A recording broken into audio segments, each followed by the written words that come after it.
देखिए आज शुरू करेंगे हम अनैतिक व्यापार निवारण अधिनियम 1956। इसमें कुछ बेसिक चीजें जो आपको याद रखना है पहले तो किसी भी अधिनियम के बारे में। पहला तो इसका अधिनियम संख्यांक याद रखना है कि इसका अधिनियम संख्यांक है 104 1956 का। ये याद रखना है 1956 का 104 जो है इसका अधिनियम संख्यांक है।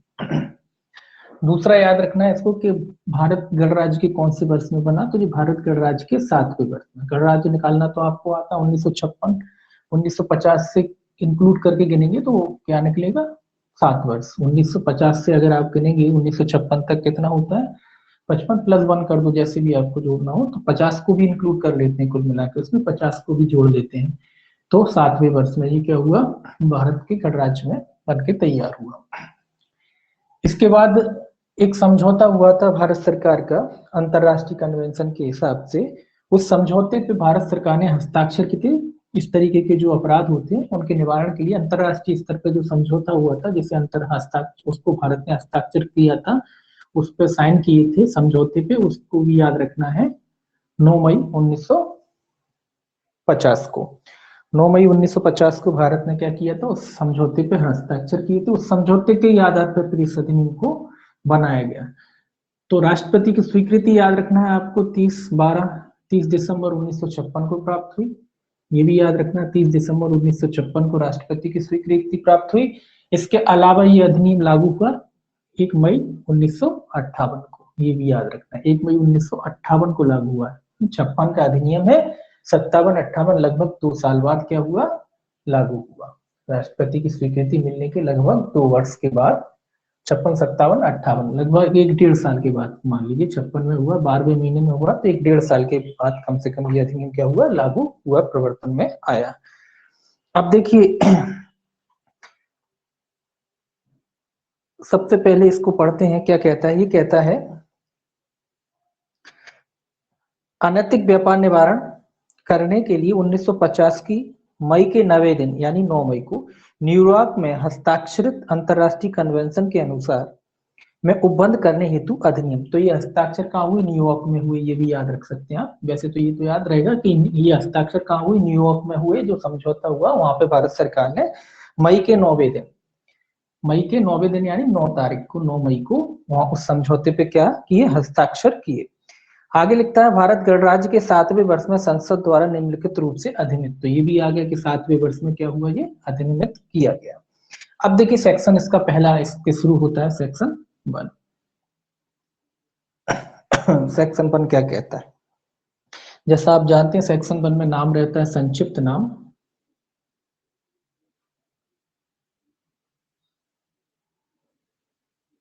नाम, और इसका विस्तार भी रहता है और प्रारंभ। तो संक्षिप्त नाम तो इसका ऊपर लिखा ही है, इसका पूरा जो नाम है वो क्या है, इसमें लिखा है ये अधिनियम अनैतिक व्यापार निवारण अधिनियम 1956 कहा जाएगा। तो इसका नाम क्या है, ये जो लिखा है इसका नाम है। पहले में पहला क्लॉज क्या कहता है इसका नाम, तो इसका नाम है अनैतिक व्यापार निवारण अधिनियम 1956, इसका क्या है नाम है। दूसरा ये कहता है कि भाई इसका विस्तार कहाँ होगा, दूसरा इसका क्या कहता है विस्तार, इसका विस्तार कहाँ होगा। तो इस अधिनियम का विस्तार जो है संपूर्ण भारत पे, ये याद रखना है संपूर्ण भारत। वैसे तो आजकल जितने भी एक्ट हैं सब संपूर्ण भारत पर ही होते हैं, तो इसमें से कोई क्वेश्चन नहीं बनने वाला किसी भी एक्ट में, ठीक है ना। सब एक्ट लगभग संपूर्ण भारत पे हो गए हैं संशोधन के बाद से। देखिए तीसरा क्या कहता है, तीसरा कहता है यह धारा तुरंत प्रवर्त हो जाएगी और इस अधिनियम के शेष उपबंध उस तारीख को प्रवर्त होंगे जिसे केंद्रीय सरकार शासकीय राजपत्र में अधिसूचना द्वारा नियत करे। तो यह धारा मतलब यह धारा तो तुरंत लागू हो जाएगी, जैसे परिवर्तन हुआ इस अधिनियम को बनाया राष्ट्रपति की स्वीकृति प्राप्त हुई उस दिन ये धारा यानी धारा 1, यह धारा क्या हो जाएगी तुरंत लागू कर दी गई। बाकी के जो उपबंध थे वो उसमें लिखा है कि केंद्र सरकार जो अधिसूचना द्वारा नियत करेगी उस तारीख को क्या किए जाएंगे, वो प्रवर्तित किए जाएंगे। तो वो अधिसूचना कौन सी थी, ये थी जो लिखा है आपने, वो अधिसूचना कितनी थी, ये 1/5/1958। तो यह अधिनियम के ये इस धारा के प्रबंध क्या उपबंध क्या है, तुरंत लागू हो जाएंगे। बाकी की जो धारा है वो कब लागू हुई, 1 मई 1958। तो 1/5/1958 मतलब उसमें लिखा है केंद्र सरकार राजपत्र में अधिसूचना, तो ये वाली थी वो तारीख कौन सी है, ये ठीक है। और बाकी के जो धारा 1 के प्रोविजन है ना तुरंत, ये भी याद रखना कि अगर ये क्वेश्चन पूछा कि धारा 1 के प्रोविजन कैसे लागू हुए तो तुरंत, ठीक है, तो ये प्रोविजन कैसे लागू हो जाएंगे, तुरंत लागू हो जाएंगे, बाकी के लिए ये धारा है। अब देखिए सेक्शन 2 जो है इसका परिभाषाओं से संबंधित है। सेक्शन 2 में जो है परिभाषाएं दी गई। सेक्शन 2 में परिभाषाएं दी गई हैं जो आपको ध्यान में रखना। ये कहता है इस अधिनियम में जब तक कि संदर्भ से अन्यथा अपेक्षित ना हो, संदर्भ से अपेक्षित ना हो, तो कुछ शब्दों की इसमें जो है परिभाषा दी गई है। पहली दी गई है वेश्यागृह की, ब्रोथल देखिए 2A में वेश्यागृह की परिभाषा ये याद रखनी है आपको।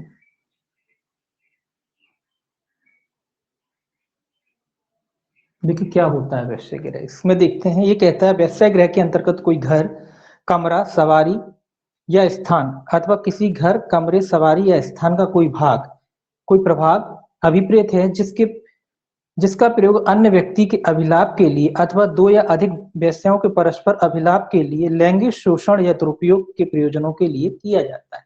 तो सिंपल सी परिभाषा है कि कोई भी ऐसा स्थान, पहले स्थान की जगह स्थान में क्या आते हैं वो बाद में देखते हैं। इसमें लिखा है कि कोई भी ऐसा स्थान जिसका उपयोग, आपको बस इतना याद रखना है, काय के लिए किया जाता है, लैंगिक दुरुपयोग के लिए किया जाता है।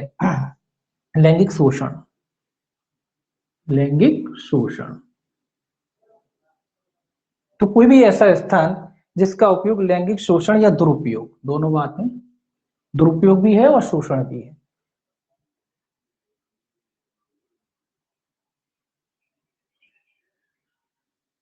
तो ये दो शब्द याद रखने हैं आपको कि कोई भी ऐसा स्थान जिसका उपयोग लैंगिक शोषण या दुरुपयोग के लिए किया जाता है, ऐसा स्थान क्या कहलाता है, ऐसा स्थान वेश्यागृह कहलाता है। तो आपको ये याद रखना ये सेंटेंस बस, कि कोई भी ऐसा स्थान जिसका उपयोग लैंगिक शोषण या दुरुपयोग के लिए किया जाता है वह स्थान वेश्यागृह कहलाता है। चाहे उसमें कोई कमरा आता हो, कोई कमरा भी आ सकता है, कौन कौन से स्थान हो सकते हैं, कोई कमरा हो सकता है, कोई सवारी हो सकती है, मतलब गाड़ी वगैरह जो होती है, भले वो मूल्य उस तरीके से किया जाए तो वो भी आ सकता है, कोई कमरे या सवारी या स्थान का कोई प्रभाग या इनका कोई भाग, प्रभाग मतलब इनका कोई भी भाग हो सकता है, कोई कमरे वगैरह उसका कोई भी पार्ट हो सकता है, कोई भाग हो सकता है, गाड़ी का कोई भाग वगैरह हो सकता है। तो कमरा, सवारी वगैरह ये सब आते हैं।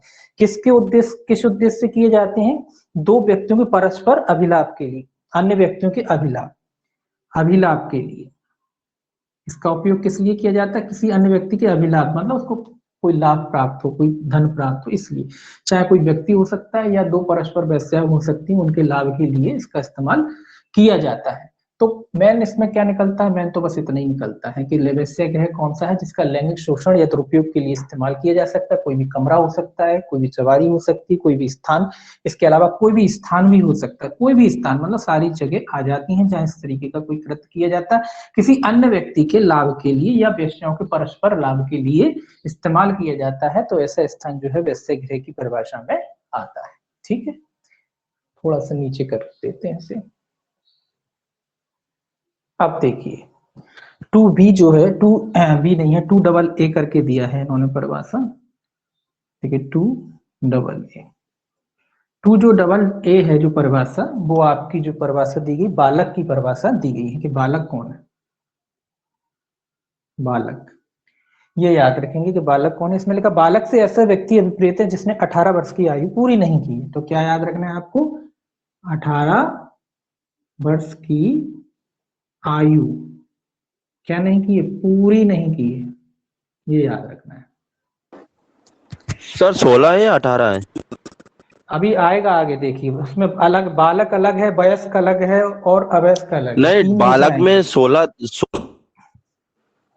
2AA में बालक 16 वर्ष। Sorry sorry sorry sorry sorry 16 गलत हो गया, सॉरी 16 ही है, 16 वर्ष ही है बालक में, 16 वर्ष 16 वर्ष है, वयस्क में 18। चलिए 16 वर्ष। बालक कौन है, ऐसा व्यक्ति जिसने 16 वर्ष की आयु पूरी नहीं की।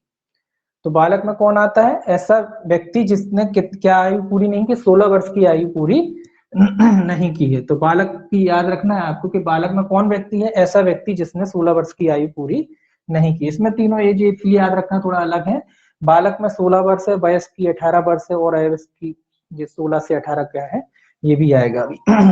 तो देखिए बालक कौन है, ऐसा व्यक्ति है जिसने 16 वर्ष की आयु पूरी नहीं की। इंपॉर्टेंट है 16 वर्ष की आयु, इसको याद रखना है ध्यान से, कंफ्यूजन हो जाती, गड़बड़ भी हो जाती परीक्षा में ना।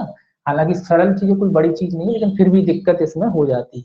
तो इसको याद रखना कि बालक कौन सा है, जिसने 16 वर्ष की आयु पूरी नहीं की है। ऐसा कोई व्यक्ति जिसने 16 वर्ष की आयु पूरी नहीं की है, ऐसा व्यक्ति क्या कहलाता है, बालक की परिभाषा में आता है।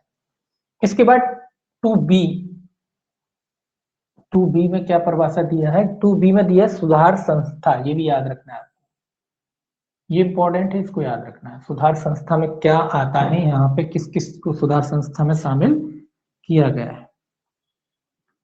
तो सुधार संस्था में ये कहता है, सुधार संस्था से किसी भी नाम से ज्ञात कोई ऐसी संस्था अभिप्रेत है जो धारा 21 के अधीन उस संस्था के रूप में स्थापित या अनुज्ञप्त है, जिसमें ऐसे व्यक्तियों को इस अधिनियम के अधीन निरुद्ध रखा जा सकेगा जिन्हें सुधारने की आवश्यकता है, और इसके अंतर्गत वह आश्रय भी है जहां विचारणीय व्यक्तियों को अधिनियम के अनुसार रखा जाए। तो ये क्या कह रहा है, इसमें दो चीजें आ गई। पहली तो कि कह रहा है कि ऐसा कोई स्थान जो धारा 21 के अधीन उस स्थान के रूप में अधिसूचित है। तो कौन सा स्थान, ऐसा स्थान जो धारा याद रखना है, बस धारा 21, बस ये याद रखना है आपको, धारा 21 के अधीन क्या है, अधिसूचित है, याद। तो पहला तो याद रखना है आपको एक लाइन इसकी कि भाई सुधार संस्था में कौन सा स्थान है, ऐसा स्थान आता है जो धारा 21 के अधीन क्या है, इस रूप में अधिसूचित किया गया है, जहां पे इन व्यक्तियों को रखा जाता है। किस लिए रखा जाता है ये तो आप लिखा ही है इसमें, सुधारने के लिए रखा जाता है, ऐसे व्यक्तियों को जिनकी सुधार की आवश्यकता है, सुधारने के लिए रखा जाता है, चाहे वो किसी भी नाम से ज्ञात हो। ऐसा कोई नाम नहीं खोला गया है कि इसमें कोई नाम हो पर्टिकुलर, किसी भी नाम से हो सकता है। तो जो धारा 21 के अधीन क्या है, इस स्थान के रूप में सुरक्षित इस धारा 21 के अधीन संस्था के रूप में स्थापित या अनुज्ञप्त है। और आगे लिखा है जिन्हें सुधारने की आवश्यकता, और इसके अंतर्गत वह आश्रय भी आता है जहां विचारणीय व्यक्तियों को रखा जाता है। दूसरा आपको ये याद रखना है, कौन सा स्थान भी आता है जहां विचारणीय व्यक्तियों को रखा जाता है।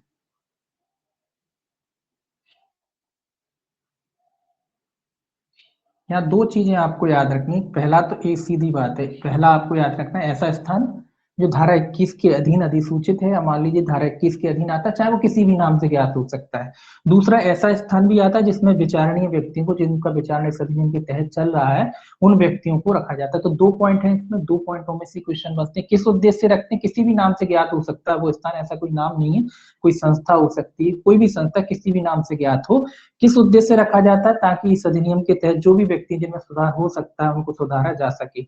तो दो चीज याद रखना है, पहला तो ऐसा कोई स्थान आता है जो धारा 21 के अधीन अधिसूचित है ना, या कोई अधिसूचित है या कोई संस्था, एक ही बात है। तो ऐसा कोई स्थान या ऐसी कोई संस्था जो धारा 21 के अधीन अधिसूचित है, और दूसरा ऐसा कोई स्थान जहां ऐसे विचारणीय व्यक्तियों को रखा जाता है। तो ये इंपॉर्टेंट है दूसरा वाला। ऐसा भी कोई स्थान, ये पूछा जाएगा कि विचारणीय व्यक्तियों को रखे जाने वाला स्थान किस तरीके के आता है, सुधार संस्था में आता है कि नहीं। तो ये याद रखना है कि विचारणीय व्यक्तियों को जहां रखा जाता है वो स्थान भी सुधार संस्था के अंतर्गत आता है, ये आपको याद रखना है, ठीक है।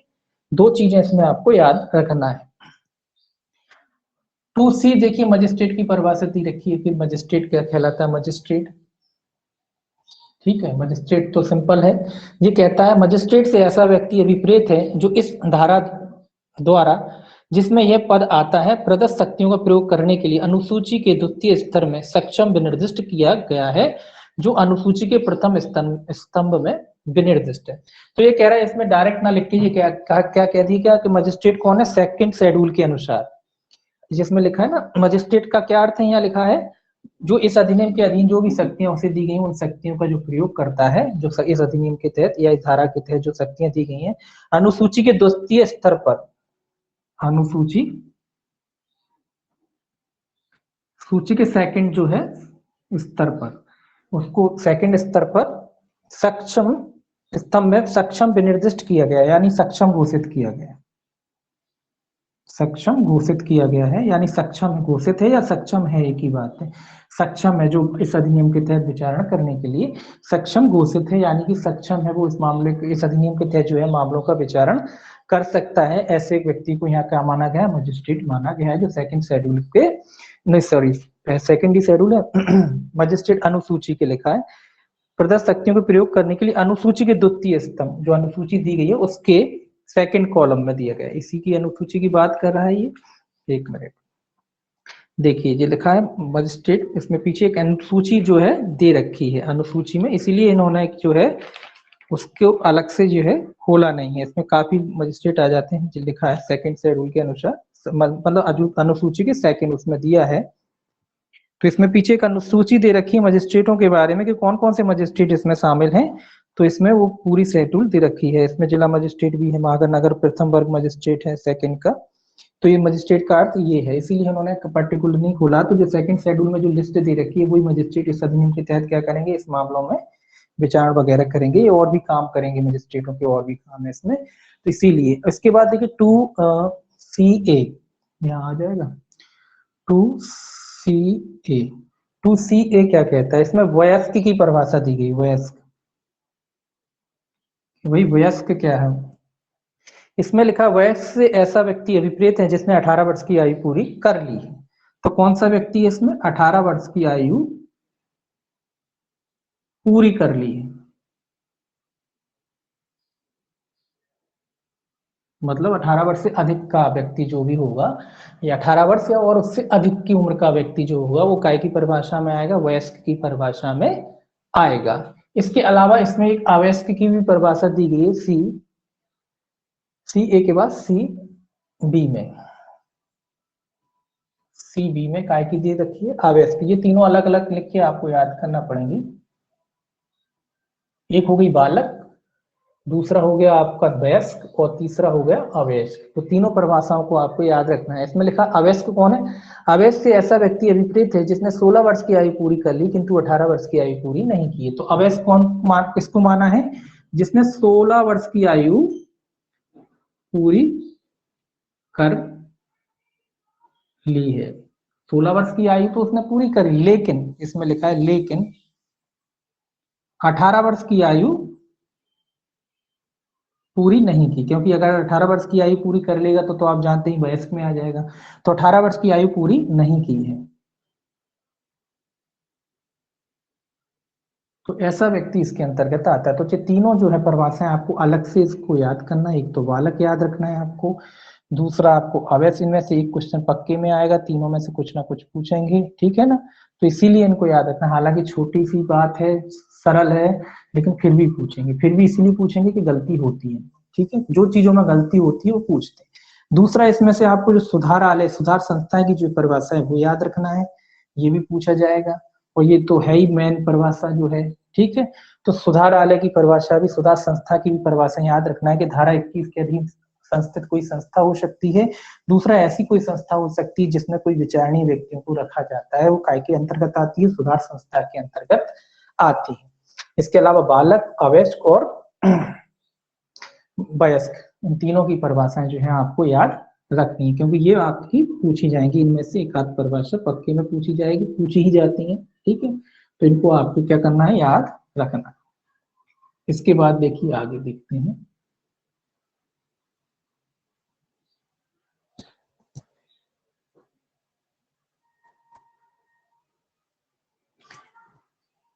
इसके बाद है आपका भेद। भेद लिखने की जरूरत है ही नहीं, भेद तो आप जानते हैं, भेद का क्या अर्थ होता है, नियमों द्वारा भेद। भेद का मतलब होता है नियमों द्वारा भेद। यहाँ भी लिखा भेद से इस अधिनियम के अधीन बनाए गए नियमों द्वारा विहित अभिप्रेत है। नियमों द्वारा विहित मतलब जो भी बताए गए हैं वही नियम, जो इस अधिनियम के तहत बताए जा रहे हैं वो नियम अभिप्रेत है। तो भेद का अर्थ तो आप जानते ही हैं, नियमों द्वारा भेद। भेद की परिभाषा नहीं पूछी जाएगी इससे आप। इसके बाद 2F की परिभाषा आती है डायरेक्ट। ई की जो है परिभाषा समाप्त है, विलोपित कर दी गई है, तो 2F आता है फिर सीधा। 2F में वैश्यावृत्ति के लिए परिभाषा दी गई, वैश्यावृत्ति। वहां काय की परिभाषा थी, वहां वैश्यालय की परिभाषा थी, और यहाँ वैश्यावृत्ति की परिभाषा है।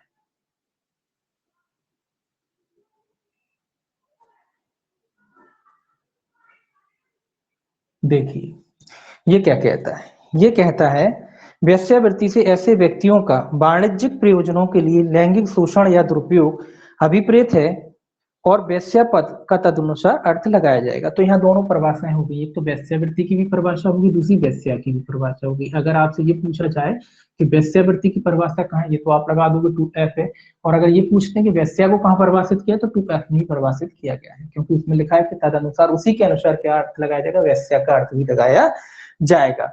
तो यहाँ वेश्यावृत्ति को क्या कह रहा है, वेश्यावृत्ति से व्यक्तियों का वाणिज्यिक प्रयोजन के लिए, वाणिज्यिक प्रयोजन, बस इतना याद रखना, एक शब्द याद रखना है, वाणिज्यिक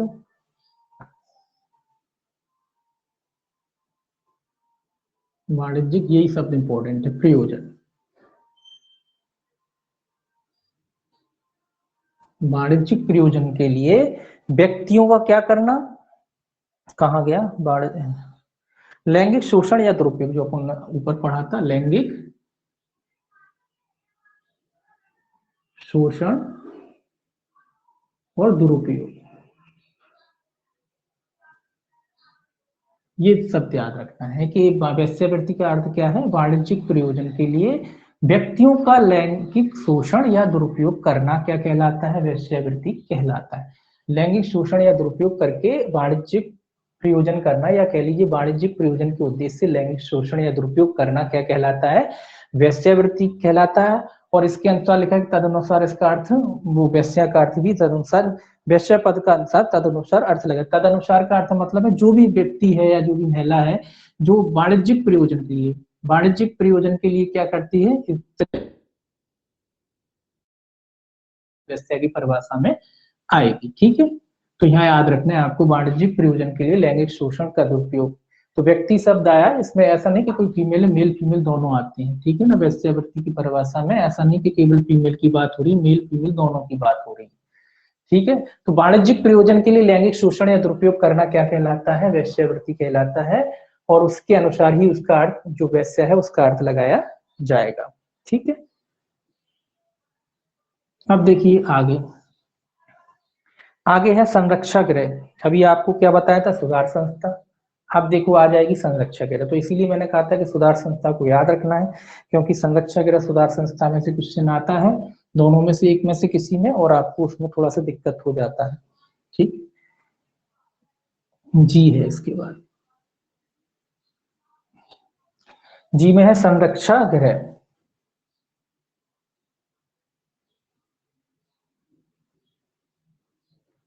संरक्षा गृह देखिए क्या कहता है, संरक्षा गृह में काय की क्या होता है, इसमें लिखा है संरक्षा गृह से किसी नाम से ज्ञात कोई ऐसी संस्था अभिप्रेत है जो धारा 21 के अधीन स्थापित या अनुज्ञप्त है। देखिए दोनों में, वहां भी 21 के अधीन अनुज्ञप्त थी, यहाँ भी 21, तो दोनों तो कॉमन हो गए। कौन सी संस्था, तो पहले सीधा लिख लेते हैं संस्था। कौन सी संस्था, जो धारा 21 के अधीन, तो धारा 21 लिख लेते हैं। ठीक है, तो ऐसी कोई भी संस्था, चाहे वो किसी नाम से, क्या तो कोई नाम तो है नहीं, तो नाम कोई नहीं खुला, किसी भी नाम से हो सकती है ना, कई नाम हो सकते हैं। तो कोई भी संस्था जो धारा 21 के अधीन क्या है, अनुज्ञप्त संस्था है। अनुज्ञप्त मतलब इसको अनुज्ञप्ति दी गई है, लाइसेंस की कोई संस्था है जो धारा 21 के तहत, कैसी संस्था है, अनुज्ञप्त संस्था है, स्थापित है या अनुज्ञप्त संस्था है, जिसमें ऐसे व्यक्तियों को जिनकी देखरेख और संरक्षण की आवश्यकता है इस अधिनियम के अधीन रखा जाए, और जहां समुचित तकनीकी रूप से निहरित व्यक्तियों, उपस्कर और अन्य सुविधाओं की व्यवस्था की गई है, और इसके अंतर्गत निम्नलिखित नहीं है। अब यहाँ से शुरू होता है कि भाई इसके अंतर्गत कौन नहीं आता, यही क्वेश्चन बनता है आपका। तो पहला तो आप समझ गए, जो ऊपर था सेम वही है। सुधार संस्था जो है, सुधार संस्था में भी सेम यही बात थी कि ऐसी कोई संस्था जो धारा 21 के अधीन स्थापित की जाती, किसी भी नाम से ज्ञात हो सकती है, और जहां किसी व्यक्ति को सुधार की आवश्यकता होती है उसको रखा जाता है। तो यहाँ भी संरक्षा गृह की भी, मैं भी क्या कह रहा है, ऐसी कोई संस्था जो है जो धारा 21 के तहत रजिस्ट्रीकृत है या स्थापित की गई ऐसी संस्था आती है, और जिस व्यक्तियों को संरक्षण की आवश्यकता होती है उन व्यक्तियों को यहाँ क्या करा जाता है, उनको रखा जाता है, जिनको तकनीक वगैरह कुछ सिखाई जाती है, ऐसे व्यक्तियों को रखा जाता है। लेकिन इसमें शामिल नहीं है, ये आपको याद रखना है, इसमें क्या शामिल नहीं है, इसमें लिखा है निम्नलिखित नहीं है, तो नहीं है लिख लीजिए यहाँ कि नहीं है, इसमें शामिल नहीं है। क्या क्या शामिल नहीं है, पहला कहता है इसमें कोई आश्रय, जहां विचारणाधीन को इस अधिनियम के अनुसरण में रखा जाता है। कोई आश्रय नहीं, सीधा सीधा आप याद रखिए कि जहां विचारणाधीन को रखा जाता है।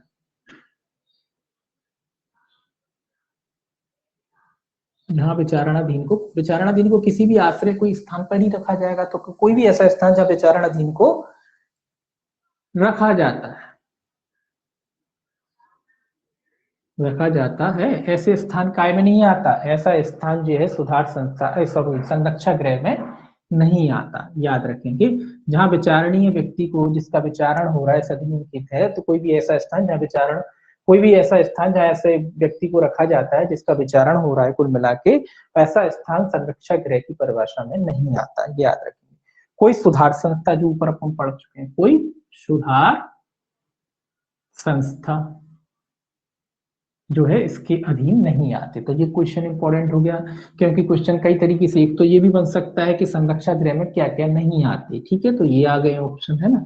एक क्वेश्चन ये बन सकता है कि विचारणाधीन को रखा जाता है ऐसा स्थान में नहीं आता है, ऐसा स्थान में संरक्षक गृह नहीं आता। या ये बन सकता है कि जहां विचारणाधीन व्यक्ति को रखा जाता है ऐसा स्थान कहलाता है संरक्षक गृह कहलाता है, कि आपका ये आपने जो आगे पढ़ा था सुधार संस्था कहलाता है। जहां विचाराधीन व्यक्ति को रखा जाता है ऐसा स्थान क्या कहलाता है, सुधार संस्था कहलाता है। ये अपन पहले पढ़ चुके हैं, जहां विचाराधीन व्यक्ति को रखा जाता है ऐसा स्थान क्या कहलाता है, सुधार संस्था कहलाता है। इसीलिए आपको ये क्वेश्चन याद रखने, दोनों सुधार संस्था और संरक्षक गृह में क्या अंतर है और इसमें क्या शामिल नहीं है। इसी में अटकने की संभावना है, लोगों की अटकते हैं, तो इसको याद रखना है। संरक्षक गृह में सुधार वाले जो विचाराधीन व्यक्तियों को नहीं रखा जाता, साथ ही साथ संरक्षक गृह में सुधार संस्था नहीं आती है, ठीक है। तो ये आपको याद रखना है, इसीलिए इसको बार बार कहा है, ये याद रखना है। इसके बाद देखिए 2 जो है एच की परिभाषा दी गई है। 2 जो एच है उसकी परिभाषा दी गई है। 2H में क्या है, 2H में कहते हैं सार्वजनिक स्थान। तो ये भी कॉमन परिभाषा है, ये तो आप जानते ही, सार्वजनिक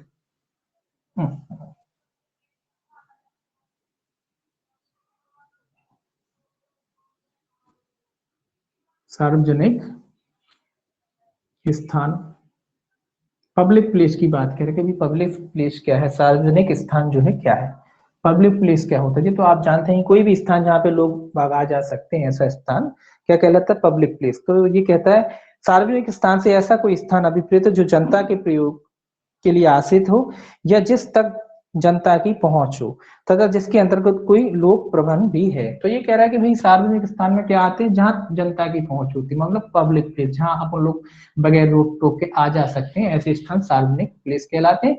साथ ही साथ इसमें जो परिवहन के साधन होते हैं, जो परिवहन के साधन भी कौन से, जो सार्वजनिक परिवहन के साधन होते हैं, जैसे बसें हैं, ट्रेनें हैं, या अन्य कोई सार्वजनिक साधन है जिससे कोई भी व्यक्ति आ जा सकता है ना, वो सब के सब काय में आते हैं, सार्वजनिक स्थानों की परिभाषा में आते हैं। तो कोई भी स्थान हो सकता है, कोई भी होटल, पार्क, सड़क, बस सब सारी चीजें क्या है, सार्वजनिक स्थान है।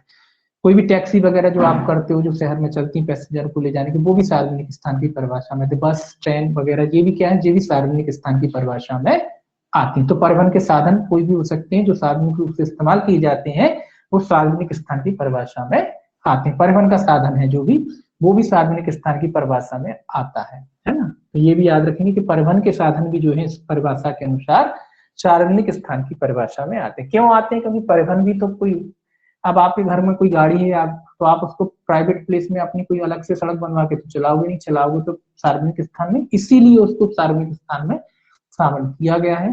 कि कोई उसे निजी स्थान नहीं बता सकता कि उसकी कार है, गाड़ी है, कि वो प्राइवेट स्थान हो गया, तो वो प्राइवेट स्थान नहीं माना जाएगा, वो क्या माना जाएगा, वो सार्वजनिक स्थान ही माना जाएगा। और पब्लिक ट्रांसपोर्ट के साधन है वो तो आते ही आते हैं सार्वजनिक स्थानों में। इसीलिए देखिए एच के बाद आती है आई।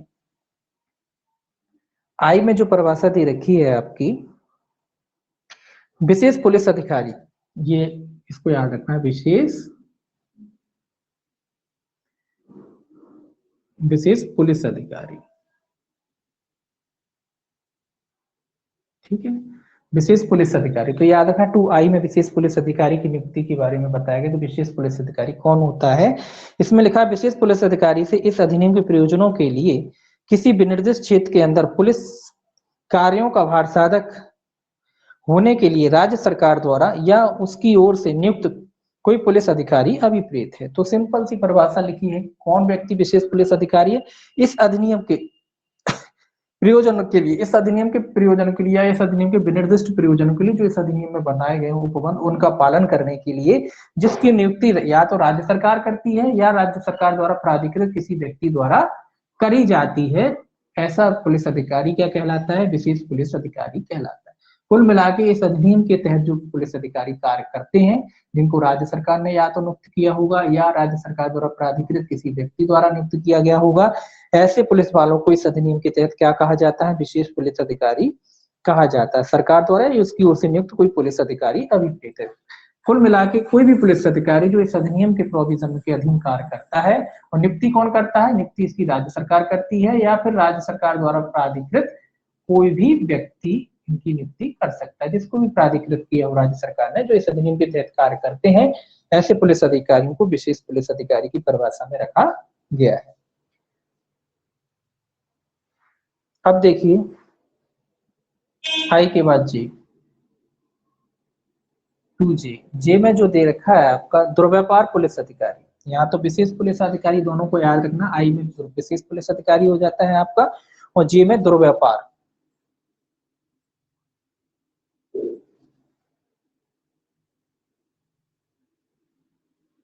पुलिस अधिकारी, ठीक है, दुर्व्यापार पुलिस अधिकारी, ठीक।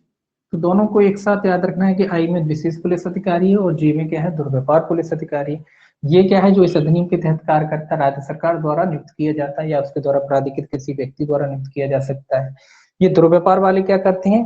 केंद्र सरकार द्वारा धारा 13 की उपधारा 4 के अधीन नियुक्त कोई पुलिस अधिकारी अभिप्रेत। तो यहाँ क्या, यहाँ इनकी नियुक्ति कौन कर रहा है? राज्य। इनकी नियुक्ति कौन कर रहा है? केंद्र। तो ये याद रखना है। तो दुर्व्यापार पुलिस अधिकारी कौन है? जिनकी नियुक्ति केंद्र सरकार द्वारा धारा, ये भी याद रखना है, धारा 13 की उपधारा 4, तो 13(4) ये याद रखना है। 13(4) के अधीन नियुक्त कोई पुलिस अधिकारी, 13(4) के अधीन नियुक्त, इतना याद रखना है, नियुक्त कोई पुलिस अधिकारी, ठीक है, ऊपर लिखा है ये पुलिस, तो इतना याद रखना है। दुर्व्यापार पुलिस में कौन है? दो, जिसकी नियुक्ति धारा 13(4) के अधीन की जाती है। किसके द्वारा की जाती है? केंद्र सरकार द्वारा की जाती है। विशेष पुलिस अधिकारी की नियुक्ति किसके द्वारा की जाती है? राज्य सरकार द्वारा की जाती है, इस अधिनियम के प्रयोजन के लिए, है, इस अधिनियम से संबंधित जो भी कृत्य हैं उनको करने के लिए। और दुर्व्यापार पुलिस अधिकारी की नियुक्ति कौन करता है? केंद्र सरकार करती है, धारा 13(4) के अधीन। तो ये याद रखना है आपको कि दुर्व्यापार पुलिस अधिकारी की नियुक्ति कौन करता है और विशेष पुलिस अधिकारी की नियुक्ति कौन करता है, ये दोनों याद आपको रखना है। 13(4) के किसकी नियुक्ति की जाती है? दुर्व्यवहार पुलिस अधिकारी की नियुक्ति की जा सकती है। 2A जो धारा है वो खत्म, उसको नहीं पढ़ना। 2A जो धारा है वो खत्म, अमेंडमेंट के बाद उसका कोई औचित्य नहीं है। अब तीसरी परिभाषा आती है, इसके बाद इसको मिटाई दें, इसके बाद सेक्शन ही है, तीसरा सेक्शन आएगा। तो यहां तक आपकी थी क्या? ये परिभाषाएं, ये आपको क्या करना है? याद करना।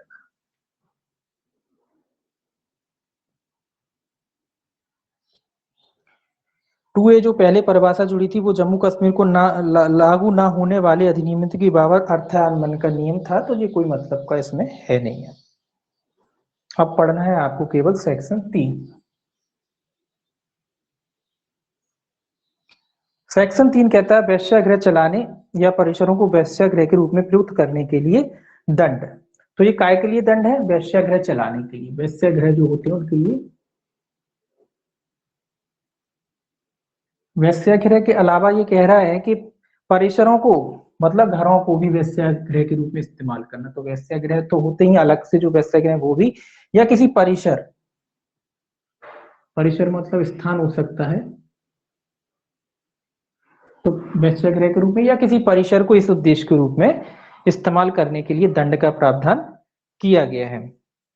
तो वेश्यागृह हो सकते हैं और अन्य कोई स्थान या परिसर हो सकता है जिसका इस्तेमाल वेश्यागृह के लिए किया जाता है, उसके लिए दंड की व्यवस्था इसमें की गई है। तो इसमें पहला क्लॉज देखेंगे अपन। पहला क्लॉज कहता है कोई व्यक्ति जो वेश्यागृह चलाता है या उसका प्रबंधन करता है, दोनों व्यक्ति आ गए, जो चलाता है शायद और जो उसका मैनेजमेंट करता है वो, अथवा उसको चलाने या उसका प्रबंधन में काम करता है या उसके प्रबंधन में काम करता है। तो 3 व्यक्ति आ गए, एक तो जो चलाता है, दूसरा जो उसका मैनेजमेंट करता है और तीसरा जो इनके अधीन रह के काम करता है। तो तीनों व्यक्ति इसमें आ जाते हैं।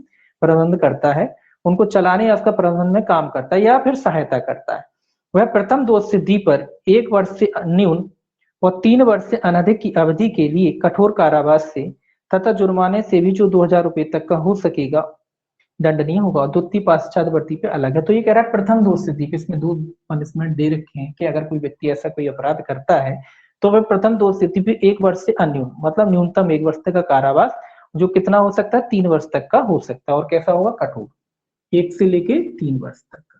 तो 1 से 3 सीधा लिख दिया मैंने। तो न्यूनतम 1 वर्ष है मतलब 1 वर्ष से कम नहीं होगी, और कितना हो सकता है 3 वर्ष तक का हो सकता है अनधिक कठोर कारावास से, और जुर्माने से, साथ में जुर्माना भी लगाया है इसमें। जुर्माना कितना है इसमें, जुर्माना शायद है 2,000 रुपए, 2,000 रुपए तक का क्या है इसमें जुर्माना, 2,000 रुपए तक का क्या है जुर्माना। और कारावास कैसा है कठोर, ये याद रखना कारावास कैसा रहेगा कठोर रहेगा। तो ये स्पष्ट लिख दिया है कि कारावास कैसा होगा कठोर होगा। अगर कोई व्यक्ति वेश्यागृह चलाता है या किसी परिसर को वेश्यागृह के रूप में इस्तेमाल करता है या उस कृत्य में किसी भी प्रकार से लगा हुआ है, तो ऐसे व्यक्ति को, जो चाहे मैनेजमेंट कर रहा हो, चाहे उसे चला रहा हो, प्रबंधन कर रहा हो, किसी भी तरीके से कोई अपराध कर रहा हो, तो ऐसे व्यक्ति को 1 से 3 साल तक की सजा और जुर्माना जो 2,000 रुपए तक का हो सकेगा दिया जा सकता है। कठोर कारावास कैसा होगा कठोर होगा। अगर यही अपराध वो दोबारा करता है, इसमें पनिशमेंट याद रखने वाली चीजें हैं, अगर यही अपराध वो दोबारा करता है द्वितीय या पश्चातवर्ती दोष सिद्धि की दशा में 2 वर्ष से अन्यून और 5 वर्ष से अनधिक की अवधि के लिए कठोर कारावास से या जुर्माने से भी जो 2,000 रुपए तक का हो सकेगा दंडनीय होगा। तो द्वितीय में भी ये कह रहा है कि भाई द्वितीय बार दोबारा अगर कोई व्यक्ति करता है तो यहाँ जो न्यूनतम सजा थी 1 वर्ष वो कितनी हो जाएगी 2 वर्ष हो जाएगी, और जो अधिकतम सजा थी वो कितनी हो जाएगी 5 वर्ष हो जाएगी। जुर्माना सेम रहेगा, जुर्माने में कोई चेंज नहीं हो रहा है, तो जुर्माना तो सेम ही रहेगा, 2,000 रुपए यहाँ थे 2,000 वहां भी रहेंगे, जुर्माने में कोई चेंज नहीं आ रहा। द्वितीय बार करता है कठोर तो ये भी होगा है ना, जब ये कठोर है तो द्वितीय तो कठोर हो गई। तो ये सजा बस बढ़ जाएगी कि न्यूनतम जो कारावास है अगर दोबारा इस तरीके का अपराध करता है तो 2 वर्ष हो जाएगा, और अधिकतम जो कारावास 3 वर्ष था यहाँ पे क्या हो जाएगा 5 वर्ष हो जाएगा। यहाँ 1-3 यहाँ 2-5, यहाँ 1-3 करता है या 2-5 करता है, ऐसे याद रखेंगे। ये पहले 1-3 कर रहा था अब 2-5 कर रहा है, जुर्माना सेम है। ठीक है, अब देखिए आगे कहता है इसका दूसरा जो सब क्लॉज है वो कहता है कोई व्यक्ति, पहला है इसमें कोई व्यक्ति के बारे में, कोई भी व्यक्ति क्या करता है ABC करके लिखा है। पहला ए कहता है किसी परिसर का किराएदार, पट्टेदार, अधिभोगी या भारसाधक व्यक्ति होते हुए ऐसे परिसर या उसके किसी भाग को वेश्यागृह के रूप में प्रयुक्त करेगा या जानबूझकर किसी अन्य व्यक्ति को प्रयुक्त करने देगा। तो ये कह रहा है कौन भी व्यक्ति, परिसर की बात आके कि कोई भी व्यक्ति जो है किराएदार हो सकता है, पट्टेदार कोई जिस किराए से जो रहता है वो व्यक्ति हो सकता है, या पट्टेदार मतलब जिसको लीज मिली है वो व्यक्ति हो सकता है, या कोई भारसाधक व्यक्ति मतलब जिसके कब्जे में वो संपत्ति है ना, जिस भी जगह भी वो रह रहा है उसके संपत्ति उसके कब्जे में है, किसी भाग को वेश्यागृह के रूप में प्रयुक्त करेगा या जानबूझकर किसी अन्य व्यक्ति को प्रयुक्त करने देगा। तो मतलब कोई भी व्यक्ति हो सकता है जो भी स्थान उसके भारसाधक में है, उसकी पट्टेदारी में है या किराएदारी में है, और किसी स्थान को वो काय के लिए इस्तेमाल करता है वेश्यावृत्ति के लिए इस्तेमाल करता है, उसका या वेश्यागृह के रूप में उसका इस्तेमाल करता है। या क्या कह रहा है दूसरा बी, किसी परिसर का स्वामी, पट्टाकर्ता या भूस्वामी अथवा ऐसे स्वामी है। तो यहाँ तो कुल मिला के ये एक तरीके से हम एक शब्द लिख लेते हैं, पट्टाकर्ता हो सकता है यहाँ, पट्टाकर्ता नहीं पट्टे, एक मिनट, पट्टेदार, सॉरी पट्टेदार, पट्टेदार कोई व्यक्ति हो सकता है, या कौन हो सकता है अधिभोगी व्यक्ति हो सकता है। ये वो हो गए कुल मिला के जो किराए से रहते हैं, जिनकी भूमि नहीं दूसरे की भूमि लीज पे लिए हैं वो व्यक्ति, और यहाँ वो हो गए जिनकी है, दोनों व्यक्ति। दूसरा किसी परिसर का स्वामी, पट्टाकर्ता या भूमि स्वामी अथवा ऐसे भूमि स्वामी, पट्टाकर्ता, भूस्वामी का अभिकर्ता होते हुए उसे या उसके किसी भाग को यह जानते हुए पट्टे पर देता है जिसका या जिसके किसी भाग का वेश्यागृह के रूप में प्रयोग किया जाना आश्रित है, अथवा ऐसे परिसर या उसके किसी भाग के वेश्यागृह के रूप में प्रयोग का जानबूझकर पक्षकार होगा। तो ये कुल मिला के ये कौन है जिनको दी गई है भूमि, और ये कौन है ये इसके मालिक हैं, और इनको पता है कि इसमें इस तरीके का कोई वेश्यागृह वगैरह चलाया जाएगा, और ये फिर भी जानबूझ करके क्या करते हैं उस जगह को किराए के लिए दे देते हैं कि भाई अधिक, अब क्यों देते हैं, इनको फायदा होगा कि भाई यहाँ का नॉर्मली किराया कम मिल रहा था, अब ज्यादा किराया मिलेगा। तो इस तरीके के जो वगैरह स्वामी होते हैं, जो उसके मालिक वगैरह होते हैं, उनके लिए पनिशमेंट की व्यवस्था की गई नीचे। ये कहता है प्रथम दोष सिद्धि पर कारावास है जिसकी अवधि 2 वर्ष तक की हो सकेगी और जुर्माने से जो 2000 रुपए तक का हो सकेगा। तो इन पे इसमें भी 2 प्रकार के दंड दिए गए हैं कि अगर इस तरीके के अगर कोई व्यक्ति है तो उन्हें प्रथम दोष सिद्धि पर कारावास है जिसकी अवधि 2 वर्ष तक की हो सकेगी। कितनी अवधि? 2 वर्ष तक। तो अगर ये प्रथम कोई अपराध करते हैं तो इनकी कारावास की अवधि कितनी हो सकेगी? 2 वर्ष तक। और जुर्माना है, प्लस इसमें जुर्माना है, जुर्माना सेम है, ऊपर जो था 2000 रुपए, कितना है? 2000 रुपए। तो 2000 रुपए तक का जुर्माना।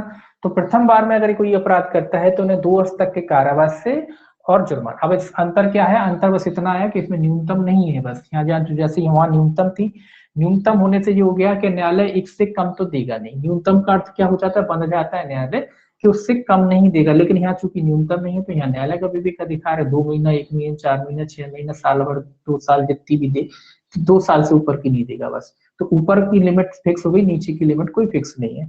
तो इसमें कितना दे सकता है न्यायालय? 2 वर्ष तक का कारावास दे सकता है प्रथम दोष सिद्धि पर और 2000 रुपए तक का जुर्माना। ये भी कठोर होगा, जुर्माना दे सकता है। द्वितीय कहता है, देखिए सेकंड, ये तो कैसी भी हो सकती है, द्वितीय कठोर होगी। द्वितीय कहता है द्वितीय पश्चातवर्ती दोष सिद्धि की दशा में कठोर कारावास से जिसकी अवधि 5 वर्ष तक की हो सकेगी और जुर्माने से भी दंडनीय होगा। तो सेकंड बार में करता है ये, क्योंकि 2 वर्ष है तो इसमें कठोर सादा की कोई बात नहीं, लेकिन इसमें ये कठोर होगी। ये तो आप समझ ही सकते हैं कि जब 5 वर्ष से ऊपर की सजा हो रही है, स्वाभाविक सी बात है ये कठोर ही होगी। तो इसमें लिखा है कि अगर दोबारा कोई व्यक्ति ऐसा अपराध करता है तो उसकी सजा कितनी हो सकती है? 5 वर्ष तक की हो सकेगी और जुर्माना 5 वर्ष तक कारावास प्लस जुर्माना। यहाँ जुर्माने की रकम नहीं खोली, ठीक है। दूसरी पश्चातवर्ती जो अवधि है उसमें जुर्माने की रकम नहीं खोली। तो यहाँ न्यायालय अपने विवेक अनुसार जुर्माना अधिरोपित कर सकता है। अपनी जो सामर्थ्य होती है न्यायाधीश की, मजिस्ट्रेट की, जितना जुर्माना अधिरोपित करना चाहे वो अपनी सामर्थ्य के अनुसार उतना जुर्माना अधिरोपित कर सकता है। तो याद रखेंगे कि परिसर वाले व्यक्ति हो गए, गृह स्वामी हो गए, जिनका घर है वो भी हो गए, और जिनको पट्टे पे लीज पे दी जाती जगह वो भी हो गए। तो दोनों लोग इसमें आ गए। अगर वो जानबूझकर इस तरीके का कोई कृत्य कराते हैं तो उनको प्रथम दोष सिद्धि पे 2 वर्ष तक का कारावास और जुर्माना जो 2000 रुपए तक का हो सकेगा। सेकंड बार में अगर वो कोई अपराध करते हैं तो उनको 5 वर्ष तक का कारावास और जुर्माने से दंडित किया जा सकता है। इसके अलावा देखिए, थोड़ा इसको मिटा दें, इसके अलावा जो है इसमें 2A और जुड़ा है। 2A क्या कहता है? 2A कहता है उपधारा 2 के प्रयोजनों के लिए, उपधारा 2 के प्रयोजनों के लिए जब तक कि प्रतिकूल साबित न कर दिया जाए, उपधारणा की जाएगी कि उस उपधारा के खंड का या खा में निर्दिष्ट कोई व्यक्ति यथास्थिति परिसर या उसके किसी भाग को वेश्यागृह के रूप में उपयोग किए जाने के लिए जानबूझकर अनुज्ञात कर रहा है, या उसे यह जानकारी है कि परिसर या उसके किसी भाग का वेश्यागृह के रूप में उपयोग किया जा रहा है। तो ये उपधारणा है, याद रखिए ये क्या है? ये उपधारणा है। किसके बारे में? जो परिसर वाले जो व्यक्ति थे ए और बी में जो दे रखा था उनके बारे में। ये कह रहा है कि जब तक कि कुल मिला के तथ्य प्रतिकूल साबित नहीं कर दिया जाए तब तक तो ये मान के चलेगा न्यायालय कि ये लोग जो कृत्य कर रहे थे वो जानबूझकर कर रहे थे। तो न्यायालय तो मानकर चलेगा कि ये लोग क्या कर रहे थे, जानबूझ करके वो कृत्य करते। अब नीचे वो वजह लिखी कि पहला लिखा है किसी ऐसे समाचार पत्र में जिसका उस क्षेत्र में परिचालन है जिसमें ऐसा व्यक्ति निवास करता है, इस आशय की रिपोर्ट इस अधिनियम के अधीन की गई तलाशी के परिणाम स्वरूप यह पाया जाता है कि परिसर या उसके किसी भाग का वेश्यावृत्ति के लिए उपयोग किया जा रहा है। तो ये कह रहा है कि भैया परिचालन हो चुका है, इन लोगों का पहले पेपर में निकल चुका है कि ऐसा जो व्यक्ति है उसका इस्तेमाल काय के लिए कर रहा था, वेश्यागृह आदि के लिए कर रहा था। दूसरा है खंड का में निर्दिष्ट तलाशी के दौरान पाई गई वस्तुओं की सूची की एक प्रति ऐसे व्यक्ति को दे दी जाएगी। ये कह रहा है कि जब उसमें जो तलाशी होगी उसमें परिसर में जो भी चीजें पाई जाएंगी उसकी एक सूची बनाई जाएगी। जैसे ये लोग हैं ना, जो लोग कर रहे हैं, तो इनके एक तो पेपर में निकाला जाएगा कि भाई इनका जो है उसे जानकारी है और परिसर का उपयोग करता है। इसमें लिखा है कि किसी समाचार पत्र वगैरह में निकाला जाएगा कि ऐसा इस्तेमाल किस लिए इस्तेमाल किया जा रहा है। दूसरा जो भी सामान वगैरह इनके पाया जाएगा उसकी सूची स्वाभाविक सी बात है जो उनके अधिभोगी होंगे या उसके मालिक होंगे उनको दे दी जाएगी। इसमें दूसरे में ये लिखा है। तीसरा देखिए, तीसरा क्या कहता है इसका? तीसरा कहता है तत्समय प्रवृत्त किसी अन्य विधि में किसी बात के होते हुए भी उपधारा 2 के खंड काया खा में निर्दिष्ट किसी व्यक्ति के किसी परिसर या उसके किसी भाग के संबंध में उपधारा के अधीन किसी अपराध के लिए सिद्ध दोष होने पर कोई ऐसा पट्टा या करार जिसके अधीन ऐसा पट्टा परिसर पट्टे पर दिया गया है उसका उस अपराध के किए जाने के समय धारित है या अधिभोगित है, उक्त दोष सिद्धि की तारीख से शून्य और अपरिवर्तनशील हो जाएगा। ये याद रखना है आपको कि अगर मान लो कोई स्थान पट्टे पर दिया गया था और कोई व्यक्ति इस तरीके के कोई कार्य में लिप्त रहा है तो उसका जो पट्टा है दोष सिद्धि की तारीख से क्या हो जाएगा, शून्य हो जाएगा या कह लीजिए समाप्त हो जाएगा। क्या हो जाएगा, शून्य या समाप्त हो जाएगा। ठीक है, कोई को आपने स्थान दिया और आपकी जानकारी के बगैर वो ऐसा करता है, फिर बाद में पाया जाता है कि वो स्थान तो वो पट्टा अपने आप में ही क्या हो जाएगा, उस तारीख से शून्य या समाप्त हो जाएगा या कह लीजिए वो प्रवर्तन में नहीं रहेगा। या तो शून्य हो जाएगा या समाप्त हो जाएगा, वो प्रवर्तन में नहीं रहेगा। किस तारीख से, जिस तारीख को उसे दोष सिद्धि होती है उस तारीख से वो पट्टा अपने आप ही क्या हो जाएगा, खत्म हो जाएगा। हालांकि ये पट्टे की बात इसमें नहीं पूछी थी, लेकिन याद रखना है कि जो पट्टा है वो अपने आप क्या हो जाएगा, समाप्त हो जाएगा। इसके बाद देखिए सेक्शन जो है 4, सेक्शन जो है इसका 4, सेक्शन 4 क्या कहता है। सेक्शन 4 कहता है वेश्यावृत्ति के उपार्जनों पर जीवन निर्वाह करना। तो जो जीवन निर्वाह कर रहे हैं, क्या कर रहे हैं, जीवन निर्वाह। जीवन निर्वाह मतलब कोई आदमी घर में वेश्यावृत्ति करता है और उसको ये खाते हैं, उसके लिए लालन पालन इनका हो रहा है। तो इस तरीके का अगर कोई मतलब उसको भी अपराध माना गया है, उसको भी क्या माना गया है, अपराध इस अधिनियम के तहत माना गया है कि अगर वेश्यावृत्ति से जो आय प्राप्त होती है उससे आप अपना जीवन यापन करते हैं तो वो क्या है, अपराध है। चाहे वो कर रहा हो व्यक्ति वो भी इसमें दोषी होगा जो कर रहा है, इसके अलावा इस पे जो आश्रित लोग हैं जो उसकी आय का इस्तेमाल कर वो भी इस पे क्या होंगे, शामिल होंगे। तो दोनों लोग इसमें शामिल होंगे। ये क्या कहता है, पहला इसमें एज पाली की बात रखी है। देखिए पहला कहता है 18 वर्ष की आयु से अधिक का कोई व्यक्ति जो जानबूझकर किसी अन्य व्यक्ति की वेश्यावृत्ति के उपार्जनों पर पूर्णतः या भागतः जीवन निर्वाह करेगा। ये पहले तो याद रखें, कैसा व्यक्ति, 18 वर्ष से अधिक।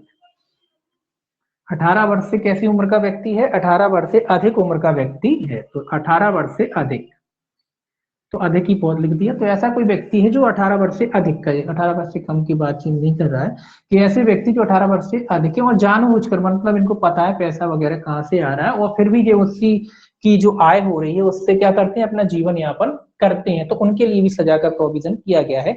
जीवन निर्वाह करेगा वह कारावास से जिसकी अवधि 2 वर्ष तक की हो सकेगी या जुर्माने से जो 1000 रुपए तक का हो सकेगा, तो वह दोनों से दंडनीय होगा। तो यहाँ कारावास कितना है, 2 वर्ष तक का, 2 वर्ष तक, वहां भी 2 था लेकिन यहाँ जुर्माने की जो रकम है थोड़ा कम हो गई है। तो कारावास से जिसकी अवधि 2 वर्ष तक की हो सकेगी या जुर्माने से जो 1000 रुपए तक का हो सकेगा, या फिर क्या है, जुर्माना।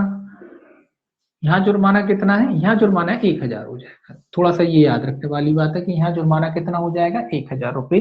अगर वेश्यावृत्ति से जीवन निर्वाह करता है कोई व्यक्ति और उसकी आयु 18 वर्ष से अधिक है तो उसको 2 वर्ष तक का कारावास और एक या और नहीं या फिर 1000 रुपए तक के जुर्माने से या फिर दोनों से क्या किया जा सकता है, दंडित किया जा सकता है। ये आपको याद रखना है। आगे कहता है 1000 रुपए तक का हो सकेगा अथवा दोनों से दंडित किया जाएगा। और जहां ऐसे उपार्जन किसी बालक या अवयस्क की वेश्यावृत्ति से संबंधित है, ये थोड़ा एक अलग हो गया कि मतलब जो यहाँ तो वो व्यक्ति हो गया जो 18 वर्ष से अधिक का है, और ये कह रहा है कि जिसकी जो आय प्राप्त कर रहा है, मतलब जिससे वेश्यावृत्ति कुल मिला के कराई जा रही है, अगर वो बालक या अवयस्क की वेश्यावृत्ति से संबंधित हो, तो ये याद रखना 2 चीजें आई हैं, बालक और अवयस्क। बालक और अवयस्क की क्या है, आय है कुल मिला के, वेश्यावृत्ति से संबंधित है, वेश्यावृत्ति। तो आय, वेश्यावृत्ति की जगह यहाँ आय लिख लीजिए कि मतलब ये लोग वेश्यावृत्ति करके आय कर रहे हैं, उन पे कोई डिपेंड करता है। इनसे कोई व्यक्ति चाहे बालक हो या अवयस्क हो, उनसे कोई वेश्यावृत्ति करा रहा है, उससे जो आय हो रही है उससे वो अपना जीवन यापन कर रहा है, तो ऐसे व्यक्ति को कितनी सजा होगी, इसमें लिखा संबंधित है वह 7 वर्ष से अन्यून और 10 वर्ष से अनधिक की अवधि के लिए कारावास से दंडनीय होगा। तो यहाँ सजा ज्यादा हो जाएगी। यहाँ कितनी सजा, 7 वर्ष से लेकर, मतलब न्यूनतम ही 7 वर्ष है, 7 वर्ष से लेकर कितना, 10 वर्ष तक के कारावास से। 7 बालक या अवयस्क की वेश्यावृत्ति से संबंधित है 7 वर्ष से अन्यून और 10 वर्ष से अनधिक, तो 7 वर्ष से लेके 10 वर्ष तक के कारावास से क्या किया जाएगा, ऐसे व्यक्ति को दंडित किया जाएगा। 7 वर्ष से अनु और 10 वर्ष से अनधिक की अवधि के लिए कारावास से दंडनीय होगा। तो यहाँ याद रखना है। तो ऐसा व्यक्ति जो बालकों से संबंधित, बालकों की कुल मिला के वेश्यावृत्ति कराता है और उससे अपना जीवन यापन करता है, अपनी जिंदगी जीता है, तो ऐसे व्यक्ति को 7 वर्ष से लेकर 10 वर्ष तक के कारावास से दंडित किया जाएगा। तो ये सेक्शन जो 4 है इसमें 2 प्रकार की सजाएं मिली हैं आपको। एक तो वो व्यक्ति हो जो कुल मिला के वयस्क हो चुका है, बालिग हो चुका है और उसको पता है कि घर में कोई भी व्यक्ति हो सकता है जो वेश्यावृत्ति कर रहा है और उसी से वो जीवन यापन कर रहा है, तो ऐसे व्यक्ति को 2 वर्ष तक के कारावास से और जुर्माने से जो 1000 रुपए या जुर्माने से जो 1000 रुपए तक का हो सकेगा दंडित किया जाएगा। अगर कोई व्यक्ति बालकों से और अवयस्कों से इस तरीके का काम कराता है और उस पर अपना जीवन यापन करता है, तो ऐसे व्यक्ति को जो सजा है 7 वर्ष से लेकर 10 वर्ष तक की हो सकेगी। इसमें भी दूसरा एक क्लॉज और है, इसको थोड़ा सा देखें। इसमें एक दूसरा क्लॉज और है। दूसरा क्लॉज क्या कहता है, देखिए दूसरा क्लॉज कहता है जहां 18 वर्ष से अधिक आयु के किसी व्यक्ति की बाबत यह साबित हो जाता है कि, मतलब ये इनके बारे में कह रहा है कि भाई क्या साबित हो जाता है, क्या हो जाता है। पहला, किसी वेश्या के साथ निवास करता है या अभ्यस्त उसके संग रहता है, मतलब कोई वेश्या के साथ रहता है, जीवनी के साथ रहता है, पहला क्या सिद्ध हो जाता है। दूसरा, किसी वेश्या की गतिविधियों का ऐसे रीति से नियंत्रण या निर्देशन करता है या उन पर असर डालता है जिससे यह दर्शित होता है कि ऐसा व्यक्ति उसे वेश्यावृत्ति करने के लिए सहायता दे रहा है, दुष्प्रेरित या विवश कर रहा है। एक तो वो व्यक्ति हो गए जो इनके साथ रहते हैं, दूसरे व्यक्ति जो हो गए इनके हेल्प करते हैं, जो कह सकते हैं जो इनके किसी भी काम में जो वेश्यावृत्ति होती है, जो दलाल वगैरह होते हैं इसी में आते हैं। दूसरे क्लॉज में इसके किस तरीके के जो व्यक्ति उनकी सहायता करते हैं, उनके संग रहते हैं, उनके कारोबार में मदद करते हैं, तो वो लोग आ गए, है ना। तो इस तरीके का अगर कोई व्यक्ति है या दुष्प्रेरित करते हैं। तीसरा कहता है किसी वेश्या के निमित्त दलाल कुटना रूप में कार्य करते हैं, तो दलाल को कुटना भी कहते हैं, तो वो कह रहा है दलाल वगैरह कुटना वगैरह के रूप में काम करते हैं, तो ऐसे व्यक्ति भी इसकी परिभाषा में आते हैं। तो तीनों तरीके के व्यक्ति इसके साथ आ गए, जो उनकी किसी प्रकार से मदद करते हैं वो भी आ गए, जो उनके साथ रहते हैं वो भी आ गए, इसके अलावा लोग जो दलाल वगैरह होते हैं वो भी इसकी परिभाषा में आ जाते हैं। तो इसमें लगा, तो जब तक कि तत्प्रतिकूल साबित ना कर दिया जाए, योग धारणा की जाएगी कि ऐसा व्यक्ति, पहला कहता है धारा 1 के अर्थ के उपधारा 1 के अर्थ में अन्य व्यक्ति की वेश्यावृत्ति के उपार्जनों पर जानबूझकर निर्वाह कर रहा है। तो कुल मिला के ये कह दिया गया कि ये तीनों लोग हैं जो इस परिभाषा में आते हैं, जो 18 वर्ष से अधिक का है, जो वेश्याओं को मदद करते हैं या फिर जो दलाल हैं, ये माना जाएगा जब तक ये तत्प्रतिकूल साबित नहीं कर देते कि नहीं हम इनकी जो जीवन, इनकी जो आय है उस पर जीवन निर्वाह नहीं करते, जब तक कि तत्प्रतिकूल साबित ना कर दिया जाए, ये मान के चला जाएगा कि ये इन्हीं की आय पर क्या करते हैं, अपना जीवन यापन करते हैं, ऐसा मान करके चला जाएगा। तो ये दूसरा जो है एक तरीके से उपधारणा के बारे में कहता है कि ये मान के चला जाएगा कि ऐसे व्यक्ति इसी प्रकार से अपना क्या करते हैं, जीवन यापन करते हैं, यानी कि वेश्यावृत्ति की जो आय होती है उस पर अपना जीवन यापन करते हैं। ठीक है, अब देखिए आगे जो है सेक्शन 5।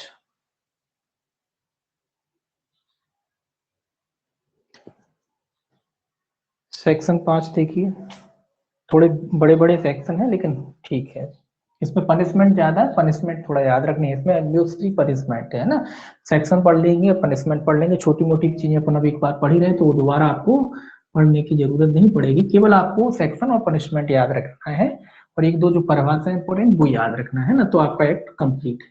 फिर आपको ज्यादा पढ़ने की जरूरत नहीं है, एक बार आपने पढ़ लिया, एक बार घर पे और पढ़ लेना, उसके बाद आप क्या करोगे, उसके बाद सेक्शन पढ़ना और उसके पनिशमेंट याद रखना। ठीक है, अब देखिए 5वां कहता है व्यक्ति को वेश्यावृत्ति के लिए उपाप्त करना या उत्प्रेरित करना है। ये किस उद्देश्य से व्यक्ति को प्राप्त करना या उपाप्त करना, व्यक्ति को प्राप्त करना लिख लेते हैं हम, प्राप्त करना। अब हम पढ़ ही रहे हैं ये अधिनियम, तो वेश्यावृत्ति के लिए ही प्राप्त करना होगा या उपाप्त करना होगा या उत्प्रेरित करना होगा, किसी व्यक्ति को कितने में आता है, धारा 5 में आता है, ये याद रखना है। इसमें लिखा कोई व्यक्ति जो, पहला कहता है कोई व्यक्ति जो, फिर इसमें ABC करके दिया है।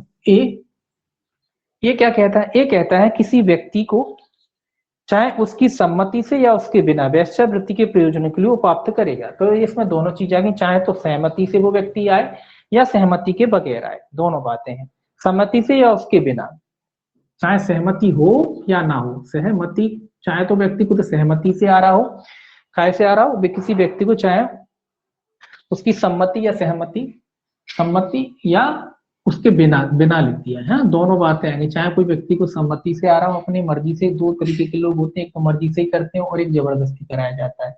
तो दोनों तरीके के लोग इसमें इंक्लूड हो गए हैं, चाहे वो सहमति से कर रहा हो और चाहे वो जबरन किसी से ऐसा काम कराया जा रहा है। क्या कराया जा रहा हो, वेश्यावृत्ति वगैरह का काम कराया जा रहा हो। आगे कहता है किसी व्यक्ति को किसी स्थान से जाने के लिए इस आशय से प्रेरित करेगा कि वह वेश्यावृत्ति के प्रयोजनों के लिए किसी वेश्यागृह का अंतस्वामी अंतवासी हो जाए, उससे प्राय प्राय जाता रहे। ये क्या कह रहा है भाई, ये कह रहा है कि किसी व्यक्ति को किसी स्थान से जाने के लिए इस आशय से उत्प्रेरित करता है, मतलब किसी स्थान में जाने के लिए, क्या कह रहा है, स्थान में जाने के लिए उत्प्रेरित कर रहा है, मतलब उसको उकसा रहा है कि भैया वो ऐसे स्थान में जाए ताकि उसको एक तरीके से लत लग जाए, उस जगह की, उस स्थान की लत लग जाए, वो कुल मिला के वो वेश्यागृह पहुंच जाए और वो क्या हो जाए, उसका अंतःवासी हो जाए, मतलब वहीं पे बिल्कुल उसको मतलब रम जाए, वहीं का वासी हो जाए। तो इस तरीके से कोई व्यक्ति अगर उत्प्रेरित करता है तो वो भी इसकी परिभाषा में आता है। तीसरा कहता है किसी व्यक्ति को इस दृष्टि से कि वो वेश्यावृत्ति करे या वेश्यावृत्ति करने के लिए उसका पालन पोषण किया जाए, एक स्थान से दूसरे स्थान को ले जाएगा या ले जाने का प्रयत्न करेगा या कराएगा। तो ये वो व्यक्ति हैं कि जो वेश्यावृत्ति कराते हैं, ये ले जाते हैं दूसरे यहाँ से वहां से स्थानों पे ले जाते हैं व्यक्तियों को, ताकि वो व्यक्ति वेश्यावृत्ति करे और उनसे उनका जीवन यापन चलता रहे।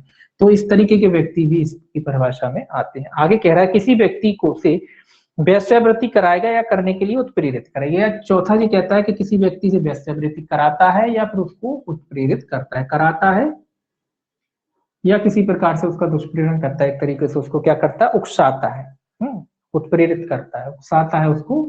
तो इस तरीके के जो व्यक्ति हैं उस धारा के अधीन क्या होंगे, दंडित किए जाएंगे। सहमति के साथ करा रहा हो, सहमति के बिना करा रहा हो, दूसरा किसी स्थान में जाने के लिए उसको उत्प्रेरित कर रहा हो ताकि वो व्यक्ति जो है वेश्यागृह का आदी हो जाए, एक तरीके से किसी व्यक्ति को वेश्यावृत्ति करने के लिए उसका पालन पोषण किया जाए एक स्थान में। मतलब पालन पोषण मतलब क्या कह रहा है, पालन पोषण, दो चीजें आ गई इसमें। देखिए पालन पोषण क्या कह रहा है कि किसी से वेश्यावृत्ति करा रहा है और उसका पालन पोषण मतलब उससे काम धंधा कराता है और कहता है कि तुम्हें खाने पीने रहने को सब चीजें मिलेंगी, तो इस तरीके का अपराध होता है, वो भी इसमें आता है। तो इस तरीके का अगर कोई व्यक्ति अपराध करता है तो ये कहता है दोष सिद्धि पर 3 वर्ष से अन्यून और 7 वर्ष से अनधिक की अवधि के लिए कठोर कारावास से और जुर्माने से भी जो 2000 रुपए तक का हो सकेगा दंडनीय होगा। और यदि इस उपधारा के अधीन अपराध किसी व्यक्ति की इच्छा के विरुद्ध किया जाता है तो यहाँ थोड़ी सजा पड़ जाएगी। तो इसमें 2 सजाएं आ रही हैं। पहला ये कह रहा है कि अगर इस तरीके का कोई व्यक्ति अगर अपराध करता है तो 3 वर्ष से 7 वर्ष तक के कारावास से कैसा कठोर, कितना हुआ, 3 वर्ष से 7 वर्ष तक के कारावास से, और जुर्माना इसमें कितना है 2000 रुपए, और जुर्माना कितना है 2000 रुपए। जुर्माना कितना हो जाएगा 2000, जुर्माना सेम है ऊपर जो पढ़ चुके हैं। सजा कितनी है 3 वर्ष से लेकर 7 वर्ष तक के कारावास से, और जुर्माना जो है 2000 रुपए तक का कारावास। ये भी कठोर है, ये भी कैसा होगा, कठोर, स्पष्ट लिखा है कठोर, तो यानी कठोर। देखिए 2 तरीके होते हैं, अगर किसी अपराध में अगर ये उल्लेख नहीं है कि अपराध कैसा होगा तो वो कठोर सादा दोनों हो सकता है, ठीक है। और अगर स्पष्ट रूप से लिखा है तो फिर वो कठोर ही होता है ना। अगर सादा लिखा है तो फिर सादा ही होता है, और जहां नहीं लिखा है वहां कठोर या सादा दोनों हो सकता है। तो यहाँ चूंकि स्पष्ट लिखा है कठोर, तो ये अपराध कैसा होगा, कठोर कारावास से दंडनीय होगा। और जुर्माना इस पे कितना लग सकता है, 2000 रुपए तक का जुर्माना लगता है। लेकिन ये कह रहा है सम्मति के बिना, ये याद रखना, सहमति या सम्मति कह लीजिए, सहमति के बिना अगर किसी व्यक्ति से ऐसा काम कराया जाता है तो यहाँ सजा थोड़ा बढ़ जाएगी। अगर किसी व्यक्ति से सहमति के बिना कराया जाता है या उसकी इच्छा के विरुद्ध कोई इससे काम कराया जाता है, वेश्यावृत्ति वगैरह कराई जाती है, तो वह 7 वर्ष तक की अवधि के कारावास या 14 वर्ष तक की अवधि के लिए कारावास तक का हो सकेगा। तो 7 वर्ष से यहाँ सजा काफी ज्यादा हुई, 7 वर्ष से लेके 14 वर्ष तक के कारावास से क्या किया जाएगा, ऐसे व्यक्ति को दंडित किया जा सकता है। याद रखेंगे अगर सहमति के बिना है तो सजा काफी बड़ी है, कितनी हो जाएगी, न्यूनतम ही 7 वर्ष है, तो 7 वर्ष से लेकर 14 वर्ष तक के कारावास से क्या किया जाएगा, ऐसे व्यक्ति को दंडित किया जा सकेगा। परंतु लिखा है इसमें एक परंतु प्रोविजन तो हद में ही रहता है। देखिए परंतु लिख दिया, परंतु कहता है यदि वह व्यक्ति जिसकी बाबत इस उपधारा के अधीन अपराध किया गया, अब ये बालक वगैरह की बात है कि अगर जिस अपराध किया गया है वो व्यक्ति कैसा है, पहला इसमें कहता है बालक है तो इस उपधारा में उपबंधित दंड 7 वर्ष से अन्यून की अवधि के लिए कठोर कारावास तक का हो जाएगा, किंतु जो आजीवन कारावास तक का होगा। अगर सीधा सीधा लिख लीजिए बालक, अगर ऐसा ही कोई अपराध किसी बालक के संबंध में अगर होता है या बालक से कराया जाता है तो कुल मिला के उसमें जो अवधि है 7 वर्ष से लेकर के कितना हो सकता है, 7 वर्ष से लेके कितना हो जाएगा, 7 वर्ष से अनून की अवधि के लिए कठोर कारावास तक का हो सकेगा, किंतु जो आजीवन कारावास तक है, तो 7 वर्ष से कुल मिला के माने आजीवन कारावास। कितना हो जाएगा आजीवन, यहाँ 14 था, यहाँ कितना, यहाँ स्पष्ट रूप से आजीवन कारावास लिख दिया है, और ये भी कठोर होगा, तो यहाँ लिखने की जरूरत नहीं है, ये भी कैसा होगा, कठोर। अगर यही अपराध बालकों के खिलाफ किए जाते हैं तो कितनी सजा हो जाएगी, 7 वर्ष से लेके आजीवन कारावास तक की हो जाएगी। दूसरा इसमें देखिए, दूसरा कहता है अवयस्क है तो इस उपधारा में उपबंधित दंड 7 वर्ष से अन्यून की अवधि के लिए और 14 वर्ष से अनधिक की अवधि के कठोर कारावास तक का हो सकेगा। ये कह रहा है, यहाँ तो बालक की बात कह रहा है, यहाँ किसकी बात कह रहा है, अवयस्क की। अगर कोई अवयस्क है तो सेम जो ऊपर लिखा है ना 7 वर्ष से लेके 14 वर्ष, अगर अवयस्क है तो कितना है, 7 वर्ष से लेके 14 वर्ष तक के कारावास से क्या किया जाएगा, इस व्यक्ति को दंडित किया जाएगा। दूसरा जो है इसमें जो था कौन, वो निश्चित है। इसके बाद तीसरा देखिए सब क्लॉज क्या कहता है, तो ये याद रखने, बालक के मामले में 7 से आजीवन हो जाएगी, अवयस्क है तो 7 से 14, मतलब इससे कम नहीं होगी अवयस्क के मामले। अब आपको भी यहाँ लिखने की क्या जरूरत बिल्कुल थी, क्या भी यहाँ 3 से 7 थी। अगर ये यही अपराध अगर बालक के खिलाफ किया जाता तो यहाँ 7 से 14 ही होगी, ये वाली सजा ही होगी, सहमति के बिना हो और बालक अवयस्क, सहमति के बिना और अवयस्क दोनों में बराबर सजा होगी। नॉर्मल सजा तो ये है, अगर मान लो यही सजा किसी अवयस्क के खिलाफ की जाती तो सजा कितनी घिलेगी, ये घिलेगी 7 से 14 वर्ष तक, इसीलिए इन्होंने अलग से लिखा है इसको, है ना। और बालक के में तो लिखा ही है 7 वर्ष से लेकर आजीवन कारावास तक की हो सकेगी। सहमति के बिना है तो भी 7 से 14 है, बालक अवयस्क के बिना है तो भी 7 से 14 होगी, और बालक है तो 7 से आजीवन हो जाएगी। बस इतना सा अंतर है ना। आप कहोगे कि बार बार क्यों लिखते, बार बार वो स्पष्टीकरण के लिए लिख देते हैं, सजा तो सेम ये है, नॉर्मल सजा तो ये है इसकी, लेकिन अगर यही काम बालक अवयस्क के खिलाफ कर दिया जाए या सहमति के बिना कर दिया जाए तो 7 से 14 वर्ष हो जाएगी सजा। यही काम अगर बालक के खिलाफ कर दिया जाए तो 7 से आजीवन हो जाएगी, इसीलिए इन्होंने अलग लिखा है। अब देखिए ये कहता है तीसरा सब क्लॉज, इस धारा के अधीन अपराध कैसे होंगे। पहला है इस धारा के अधीन अपराध, ए कहता है उस स्थान पर विचारणीय होगा जहां से व्यक्ति को उपात्त किया जाता है, यानी प्राप्त किया जाता है, जाने के लिए उत्प्रेरित किया जाता है, ले जाया जाता है, लेवा लाया जाता है, अथवा जहां से ऐसे व्यक्ति को उपाप्त करने या ले जाने का प्रयत्न किया जाता है। तो सारे स्थानों पे कुल मिला के हो सकता है। कहाँ किया जा सकता है, जहां से व्यक्ति को उपाप्त यानी प्राप्त किया जाता है, कहीं भी किसी भी स्थान से, उपाप्त का मतलब प्राप्ति होता है, तो जहां से व्यक्ति को प्राप्त किया जाता है, वो ले जाया जाता है, ये कोई खास नहीं है, लेकिन ले जाया जाता है, ये तो आप जानते ही सभी जगह हो सकता है, जाता है। तो जहां से व्यक्ति को प्राप्त करते हैं, ले जाया जाता है या लेवा लिया जाता है, अथवा जहां से ऐसे व्यक्ति को प्राप्त करने या ले जाने का, या इन दोनों स्थानों का जहां से ले जाने का वगैरह प्रयत्न वगैरह किया जाता है, उन स्थानों पर भी कुल मिला के उसका क्या हो सकता है, विचारण हो सकता है। जहां कुल मिला के जहां से ले गए बच्चे को या किसी भी को, बच्चे के अलावा कोई भी व्यक्ति जिसको ले गए, वहां पे बात किया जा सकता है, ले जाया जाता है, लेवाया जा सकता है, एक स्थान से दूसरे स्थान, और सारी जगह क्या कुल मिला के क्या हो सकता है, उसका विचारण किया जा सकता है। दूसरा देखिए क्या कहता है, दूसरा कहता है उस स्थान पर विचारणीय होगा जहां वह उस उत्प्रेरणा के परिणाम स्वरूप लाया गया हो, या जहां वह ले जाया गया हो, या लेवा लिया गया हो, या उसे ले जाने का प्रयत्न किया गया हो। कह रहा उस स्थान पर भी हो सकता है उसका विचारण जहां तो उसको ले जाया जाता है, कोई भी उत्प्रेरणा के स्वरूप उसको उकसा कर ले जाया गया है, कोई भी वजह से ले जाया गया है, या लेवाया जा रहा है, ले जाने का प्रयत्न किया जा रहा है, तो कुल मिलाकर उन सारी जगह पे क्या किया जा सकता है, उसका विचारण किया जा सकता है। कुल मिला के ये मान लीजिए किसी बच्चे का ही मानो अपन उदाहरण दें, तो किसी बच्चे को कोई के घर से खरीद के लाते तो वहां घर पे भी जो जहाँ पे उसका घर है वहां भी हो सकता है, जिस स्थान पर लाए वहां भी उसका विचारण हो सकता है, या उस प्रेरित करके कहीं और ले जा रहे हैं तो जहां भी ले जा रहे हैं उस स्थान पर भी क्या हुआ सकता है, उसका विचारण हो सकता है। उन सारी जगह पे कुल मिला के उसका विचारण हो सकता है, ये कह रहा है। इसके बाद छठवा है, छठवा देखिए कल देखेंगे अपन, ज्यादा सेक्शन नहीं, तो थोड़े से बड़े जरूर हैं लेकिन ज्यादा इसमें सेक्शन नहीं है। छठवा अपन कल देख लेंगे, है ना, यहाँ तक आए रहने दीजिए, 8:30 हो गए। छठवा जो है 5 सेक्शन तक हो गए, छठवा कल देखेंगे। इसमें पनिशमेंट है, थोड़ा सा इसको पढ़ के रखिएगा, थोड़ा याद करके भी रखिएगा इसको अच्छे तरीके से, इम्पोर्टेंट है, परीक्षा में